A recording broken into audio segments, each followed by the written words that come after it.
निधीला एक मुलगा आवडतो म्हटलं होतं बघा तुम्हाला. त्याला तुम्ही ओळखता आणि आई पण ओळखते. थोडं तुझं आणि थोडं माझं या मालिकेच्या 25 मार्चच्या भागामध्ये आपण पाहणार आहोत. प्रभूंच्या घरी होळीची पूजा चालू असते.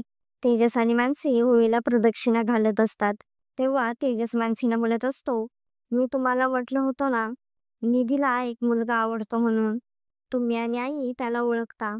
मानसीला कळत नसते तो मुलगा नक्की कोण आहे ते. तेजस तिला म्हणतो, विनीत आहे तो मुलगा. निधीने तेजसला सांगितलेले असते तिला विनीत आवडतो म्हणून. मानसीला ते ऐकून धक्का बसतो.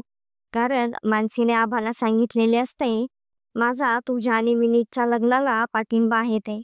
मानसीला आभाचे बोलणे आठवत असते.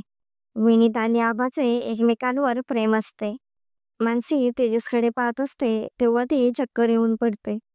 मानसीला अचानक चक्कर आल्यामुळे घरातले सगळेच खूप घाबरतात. तर आता मानसी निधीच्या बाजूने उभी राहील का आभाच्या बाजूने उभी राहील हे पाहणे खूपच इंटरेस्टिंग होणार आहे. असेच नवनवीन अपडेट जाणून घेण्यासाठी आपल्या चॅनलला नक्की सबस्क्राईब करा.